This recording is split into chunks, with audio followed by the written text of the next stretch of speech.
അപ്പോൾ ഇന്ന് മുതൽ നമ്മുടെ ചാനലിൽ പുതിയൊരു സീരീസ് സ്റ്റാർട്ട് ആവുകയാണ്, daily dose of art and craft. അപ്പോൾ ഞാൻ എന്തിനായി ടേബിൾ റണ്ണർ കാണിച്ചതെന്ന് നിങ്ങൾക്ക് പതിയെ മനസ്സിലാവും.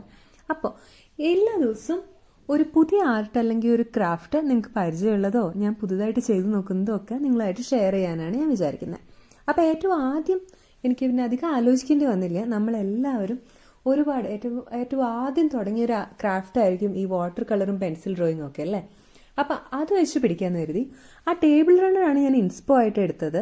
അതിലുള്ള ആ ഇമേജ് അതേപോലെ ഏകദേശം വരച്ചെടുക്കാൻ ഞാൻ വേണ്ടി ശ്രമിച്ചിട്ടുണ്ട്. ഞാൻ അത്ര പ്രൊഫഷണൽ ആർട്ടിസ്റ്റ് ഒന്നുമല്ല, എന്നാലും അത് നോക്കി ഏകദേശം അതുപോലെ ആ ലീവ്സും ലെമൺസും ഒക്കെ വരച്ചെടുക്കാൻ വിചാരിച്ചു. അപ്പം അതിലെ കളേഴ്സ് നല്ല വൈബ്രൻ്റ് ആണ്, നല്ല യെല്ലോയും ഗ്രീനൊക്കെ ആയിട്ട് കണ്ണിനൊരു കുളിർമ നൽകുന്ന നല്ല കളേഴ്സാണ് അതിലുണ്ടായിരുന്നത്. അതുകൊണ്ട് തന്നെയാണ് ഞാനത് ഇൻസ്പോ ആക്കി എടുക്കാമെന്ന് വിചാരിച്ചത്.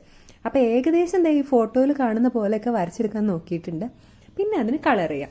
2 തരം ബ്രഷ് യൂസ് ചെയ്തിട്ടുണ്ട്. കുറച്ചൊരു ബ്രോഡ് ബ്രഷും കുറച്ചൊരു തിന്നായിട്ടുള്ള ഒരു ബ്രഷുമാണ് യൂസ് ചെയ്തിരിക്കുന്നത്. അപ്പോൾ ഏകദേശം അതുപോലെ എൻ്റെ കയ്യിലുള്ള കളേഴ്സ് വെച്ചിട്ട് ഗ്രീനിൻ്റെ പല ഷെയ്ഡും യെല്ലോയുടെ പല ഷെയ്ഡും വെച്ചിട്ട് ഞാൻ കളർ ചെയ്ത് കൊടുക്കുന്നുണ്ട്. അപ്പോൾ ഇത് ഞാൻ ഫാസ്റ്റ് ഫോർവേഡ് ആയിട്ട് ഇങ്ങനെ കാണിക്കുകയാണ്, നിങ്ങൾ അധികം ബോറടിപ്പിക്കുന്നില്ല. അപ്പോൾ ഇത് ലീഫ് കഴിഞ്ഞു. ഇതേപോലെ ഞാൻ ഫുള്ള് ഈ ഇമേജ് ഞാൻ കളർ ചെയ്ത് എടുത്തിട്ടുണ്ട്. അതെ, നമ്മുടെ ഫസ്റ്റ് ലെയർ ഓഫ് കളർ ഞാൻ അതിൽ ആഡ് ചെയ്ത് കൊടുത്തിട്ടുണ്ട്. ഇനി കുറച്ചുകൂടെ ടെക്സ്ചറും ഒക്കെ കൊടുക്കാൻ വേണ്ടിയിട്ട് ഞാൻ ആദ്യം വാട്ടർ കളർ പെൻസിൽ വെച്ചിട്ട് ഞാൻ അതിൽ കളർ ചെയ്ത് കൊടുത്തിട്ടുണ്ട്. പിന്നെ ഈ സൂചി ഉപയോഗിച്ച് ആ ടെക്സ്ചർ കിട്ടാൻ വേണ്ടി ഇങ്ങനെ ഡോട്ട് കൂടെ ഇട്ട് കൊടുത്തിട്ടുണ്ട്. അപ്പോൾ അതെ, നമ്മുടെ പെയിൻറ്റിങ് സെറ്റായി. ഇത് ഏകദേശം ഒരുപോലെ ഇല്ലേ,